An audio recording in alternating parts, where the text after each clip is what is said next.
তারুণ্যের সমাবেশে লন্ডন থেকে ভার্চুয়ালি যুক্ত হয়ে বক্তব্য রাখছেন বিএনপির ভারপ্রাপ্ত চেয়ারম্যান তারেক রহমান। আমরা সরাসরি চলে যাচ্ছি সেখানে।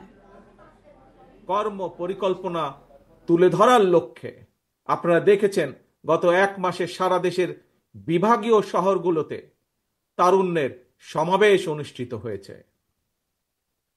একই সাথে যেদিন সমাবেশ অনুষ্ঠিত হয়েছে তার আগের দিন ভিন্ন মত এবং ভিন্ন শ্রেণী পেশার তারুণ্যের প্রতিনিধিদের নিয়ে অনুষ্ঠিত হয়েছে সেমিনার।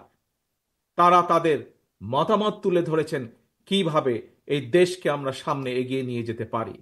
আজ তারই অংশ হিসাবে ঢাকা বিভাগের তারুণ্যের সমাবেশ অনুষ্ঠিত হচ্ছে। উপস্থিত সমাবেশ গ্লোবালাইজেশনের এই সময় মানুষের আকাঙ্ক্ষা এখন আর স্বপ্ন দেখার মধ্যে সীমাবদ্ধ নয়। এখন সকলের সামনে সম্ভাবনার সকল দ্বার উন্মুক্ত। এই সম্ভাবনার বাস্তবায়ন ঘটিয়ে বাংলাদেশকে সমৃদ্ধি এবং সাফল্যের দিকে এগিয়ে নিয়ে যেতেই হবে আমাদেরকে।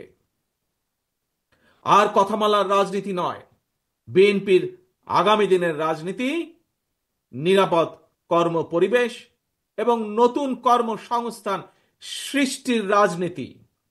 আর কথামালার রাজনীতি নয়, এখন বাস্তবায়ন আর দৃষ্টান্ত স্থাপনের রাজনীতি। তরুণ প্রজন্মের প্রিয় ভাই বোনেরা, সুজলা সুফলা আমাদের এই প্রিয় মাতৃভূমি বাংলাদেশ অত্যন্ত জনবহুল।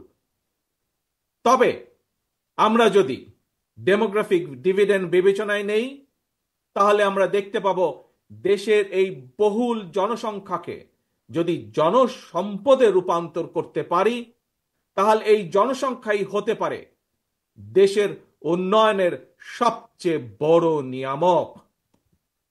এবং তাই দেশের কর্মক্ষম জনসংখ্যাকে জনসম্পদে রূপান্তর করতে আমরা অগ্রাধিকার নির্ধারণ করেছি কয়েকটি।